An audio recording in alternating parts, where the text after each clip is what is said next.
Hey everyone, this is Gitanjali. Welcome और welcome back to my channel. So previous video में हमने पढ़ा था कि क्या कौन कौन सी ऐसी strategies थी for procuring materials, raw materials जो कि craft production बनाने में और craft work करने में बहुत ज़्यादा help करती थी और कहाँ कहाँ से trade किया जाता था सब continent में भी और beyond it also. So in this video we will study another aspect of the Harappan society. What was that? That was seals, scripts and weight. मतलब कौन कौन सी सील्स थी जो कि बोला जाता है हरप्पन सिविलाइजेशन का स्पेशलाइजेशन ही सील्स बनाने में था और उसकी स्क्रिप्ट थी तो कैसी थी, वेट वो कैसी होती थी.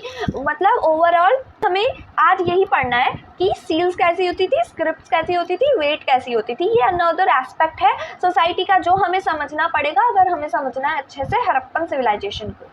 So without any further delay let's get started.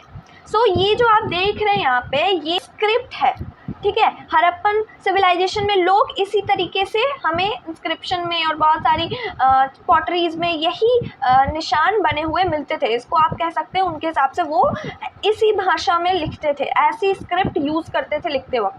पर अभी तक हमें पता नहीं चला है कि ये क्या लिखा क्या हुआ है क्योंकि हरप्पन सिविलाइजेशन की जो स्क्रिप्ट है वो अनडेसिफर्ड है अभी तक. मतलब उसको डिकोड नहीं किया गया है, उसको पढ़ा नहीं गया है अभी तक.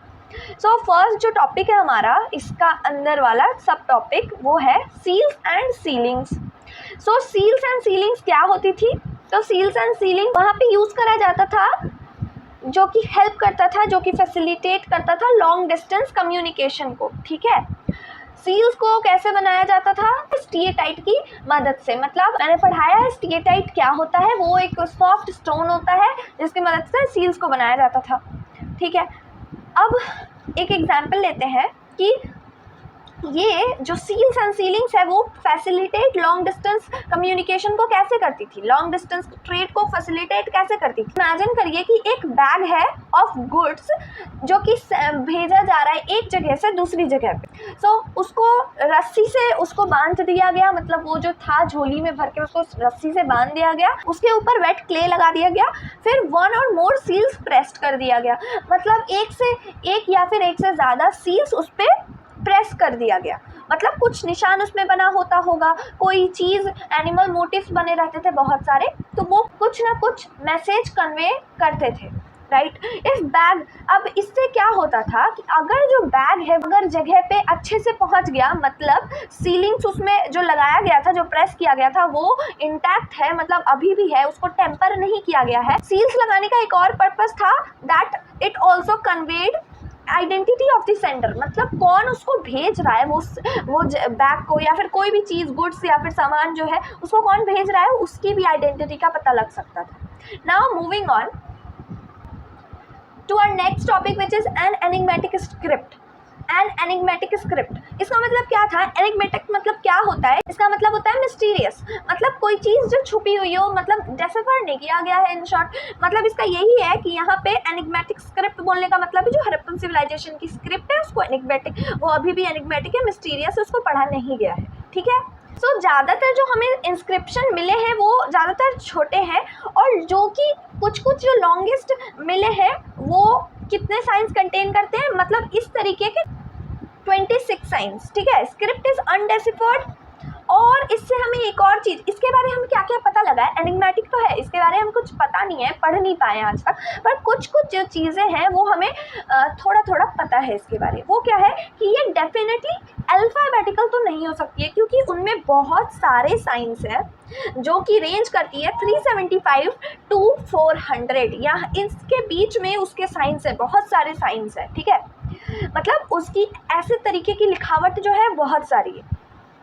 एक 1 मार्क का क्वेश्चन इससे बन सकता है. Written right to left. अब हमें ये भी पता चला है कि वो जो स्क्रिप्ट थी उसको राइट टू लेफ्ट लिखा गया है. मतलब यहाँ पे समझ लीजिए तो ऐसे करके कोई पेज है, यहाँ से उसको लिखना स्टार्ट किया जाता था, फिर ऐसे ऐसे करके यहाँ पे ख़त्म किया जाता है. बल्कि हम क्या करते हैं आज के दिनों में, यहाँ से लेफ़्ट से लिखते हैं और राइट में जाके ख़त्म करते हैं. पर वो लोग जो लिखते थे वो राइट से स्टार्ट करके लेफ़्ट में. ऐसा क्यों, ऐसा कैसे पता चला है हमें? क्योंकि बहुत सारे इंस्क्रिप्शन को देखने के बाद पता लगा है कि यहाँ पे जो है ना, यहाँ पे वाइड रेंज मतलब यहाँ पे वाइड स्पेसिंग की जाती थी, मतलब यहाँ पे बहुत ज़्यादा जगह छोड़ के यहाँ से लिखना स्टार्ट किया जाता था, और लास्ट में हौच पौच हो जाता था थोड़ा सा, कि मतलब सटा सटा के लिखने लगते थे क्योंकि they were running out of space.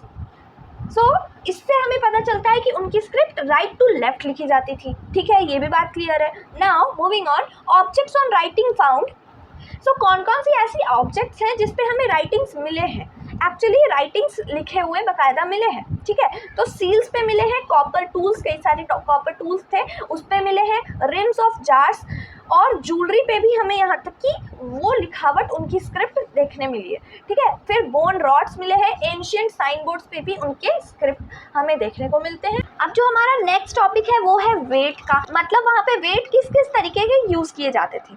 So wait का इस्तेमाल जनरली एक्सचेंज जब होता था, मतलब सामान बेचा या फिर ख़रीदा जाता था तब किया जाता था, उसका मतलब कि मेजरमेंट किया जाता था कि ये एक सामान है तो वो कितने ग्राम है या फिर कुछ भी उनकी यूनिट उस समय पे होती होगी वो। So exchanges regulated by precise system of weights usually made of a stone called chert. एक चर्ट नाम की स्टोन होती थी, उससे ही ये वेट जो बनाया जाता था, एक्सचेंज जब होती थी जिसको इस्तेमाल किया जाता था, तो वो वेट किससे बनाया जाता था, एक स्टोन होती थी चर्ट, उससे बनाया जाता था। ठीक है, एंड जनरली ये क्या होती थी, कौन सी शेप की होती थी, क्यूबिकल होती थी विथ नो मार्किंग्स। इसके ऊपर कोई भी मार्किंग नहीं होती थी, कुछ लिखा नहीं होता था।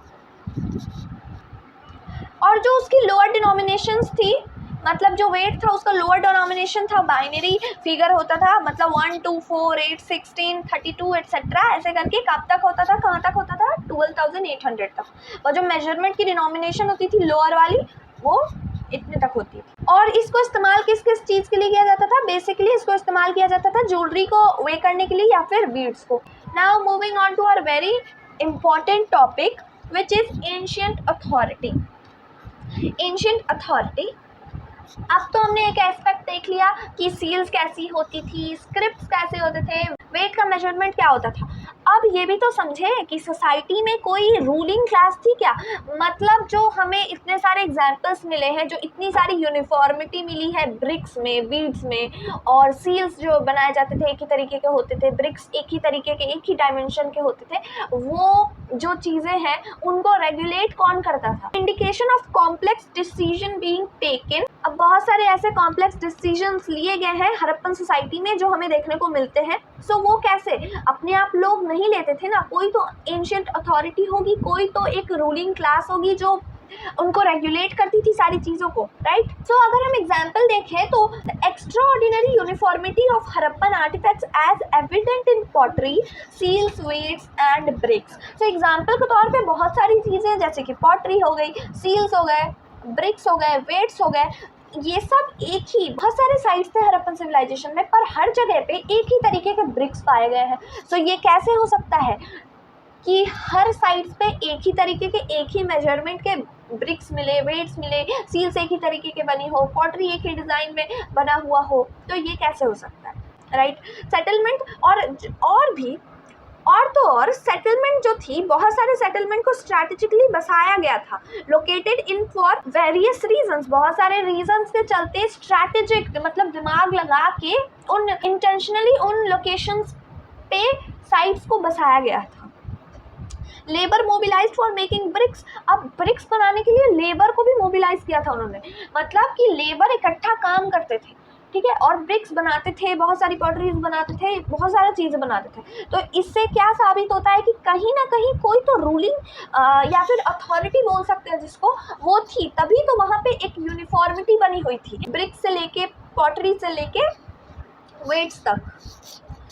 तो अब सवाल उठता है कि हु ऑर्गेनाइज दीज एक्टिविटीज़, ये एक्टिविटीज़ को ऑर्गेनाइज कौन करता था, इतनी यूनिफॉर्मिटी थी तो थी कैसे। अब जो हमारा नेक्स्ट टॉपिक है वो है पैलेसेस एंड किंग्स।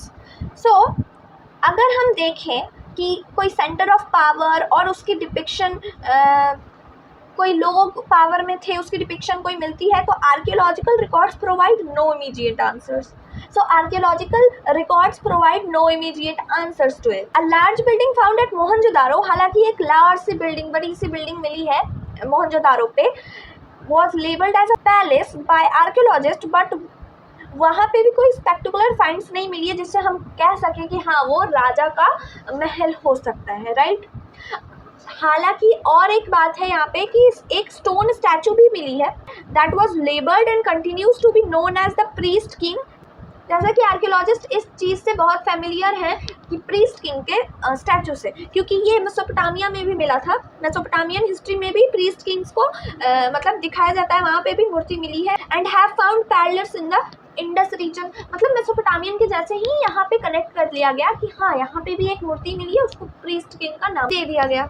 अब यहाँ पे 3 ओपिनियंस दिए जाते हैं कि वहाँ पे किंग्स और उसके पैलेस थे या नहीं, मतलब हड़प्पन सिविलाइजेशन में किंग्स थे या नहीं, ठीक है। तो कोई रूलिंग इलाइट थी, रूलिंग क्लास थी जो कि इसको सब कुछ को ऑर्गेनाइज रखती थी या नहीं थी।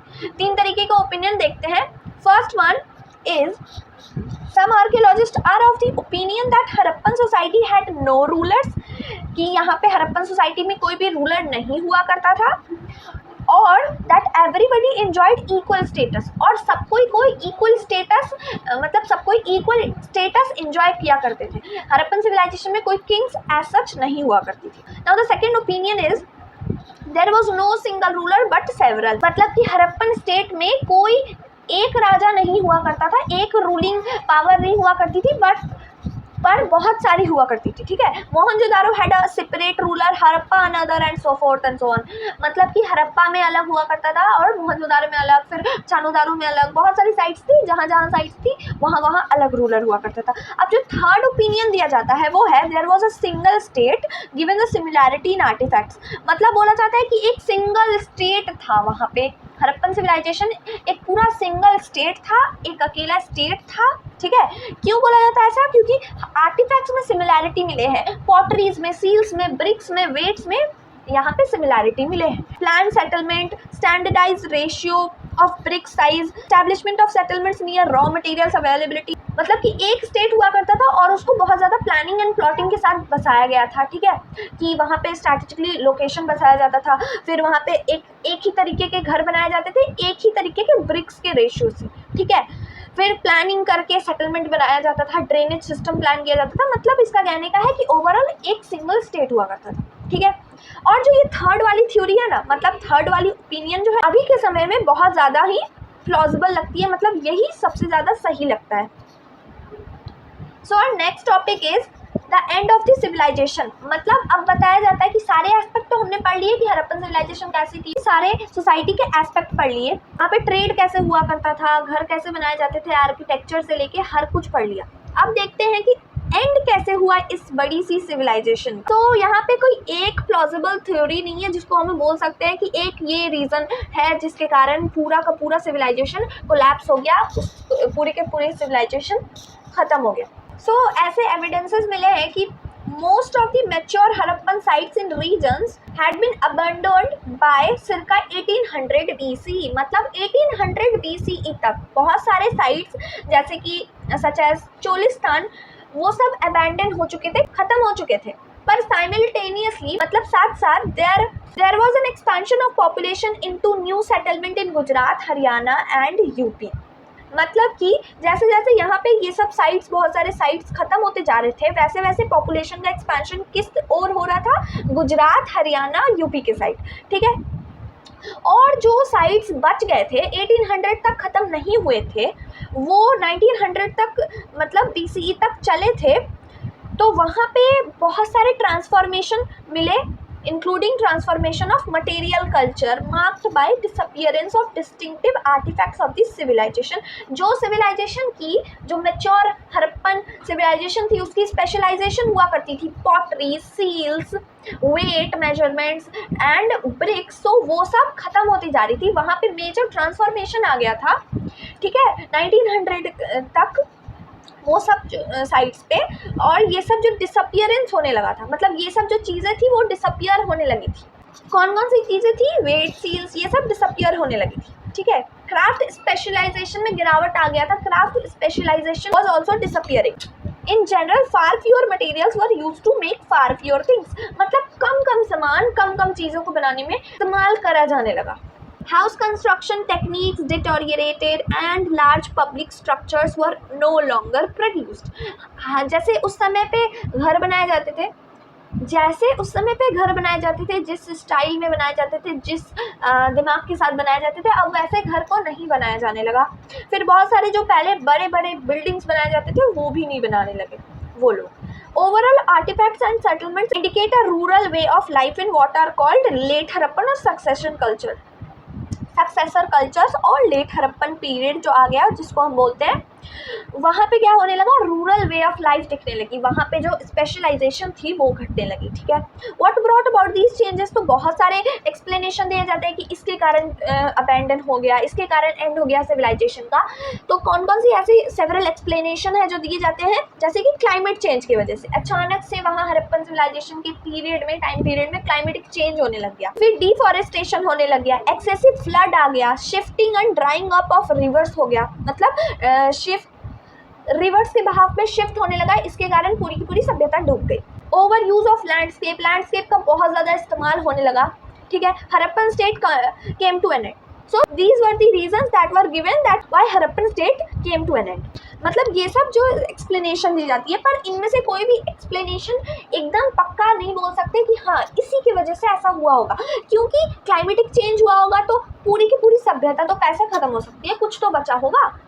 डिफॉरेस्टेशन हो गया तो एक ही कुछ जगह पे डिफॉरेस्टेशन हुआ होगा, पूरी सभ्यता कैसे खत्म हो सकती है। ठीक है, एक्सेसिव फ्लड आया होगा तो वो पूरा का पूरा साइट जो उतना दूर दूर पे बसा हुआ था सब पे क्या फ्लड आ गया था, उतना ज़्यादा रेलिवेंट रीजंस नहीं लगता। हाँ, लेकिन यहाँ पे पता चलता है कि एक जो पूरा यूनिफाइंग एलिमेंट था जो कि हड़प्पन स्टेट था वो उसका एंड हो गया था।